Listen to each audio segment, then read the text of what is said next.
Welcome to Prince kitchen. இன்னைக்கு நாங்கள் என்ன சமைக்க போகிறோம்னா கட்டோரி. வீடியோக்குள்ளே போகிறதுக்கு முன்னாடி எங்கள் சேனல் சப்ஸ்கிரைப் பண்ணல, மறக்காமல் சப்ஸ்கிரைப் பண்ணுங்கள், லைக் பண்ணுங்கள், அப்படியே பெல் ஐக்கானை தட்டிடுங்க. கட்டோரி எப்படி செய்கிறதுன்னு பார்க்கலாம் வாங்க. ஒரு கப் ஃபுல் மைதா எடுத்துக்கிறேன். ஒரு கப் மைதா போட்டுக்கலாம். 2 டேபிள் ஸ்பூன் கார்ன்ஃப்ளவர், தேவையான அளவு உப்பு, இதெல்லாமே மிக்ஸ் பண்ணிக்கலாம். தண்ணியை ஊற்றி நல்லா வாட்டர் கன்சிஸ்டன்சியாக மிக்ஸ் பண்ணிக்கணும். நல்லா தண்ணியாக இருக்கணும், திக்காக இருக்கக்கூடாது. இப்போ ஃப்ரை பண்ணுறதுக்காக நாங்கள் ஆயில் ஹீட் பண்ணிக்கலாம்.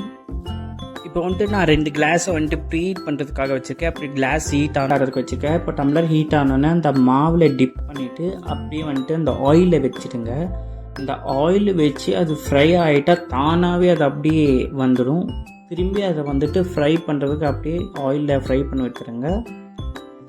திருப்பி இப்போ அது உள்ளார ஸ்டஃப்ஸ் ரெடி பண்ணுறதுக்கு வேக வச்ச ஸ்வீட் கார்ன் எடுத்துருக்கேன்.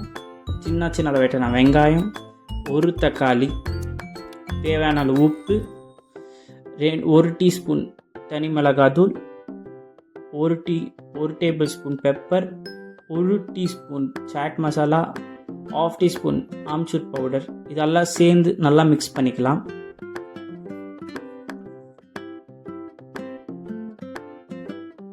இதெல்லாம் சேர்ந்து நல்லா மிக்ஸ் பண்ண அப்புறம் கொஞ்சமாக கொரியாண்டர் போட்டுக்கலாம். மிக்ஸ் பண்ணி வச்சுருக்குது இப்போது அழகாக அதுக்குள்ளே வச்சு அப்படியே சாப்பிட்றலாம். இப்போ சுவையான easy snacks recipe katori ready ஆயிடுச்சு. இது நார்த் ரெசிபி. அப்படியே எங்கள் வீடியோ பிடிச்சிருந்தா லைக் பண்ணுங்கள், ஷேர் பண்ணுங்கள், மறக்காமல் சப்ஸ்கிரைப் பண்ணுங்கள்.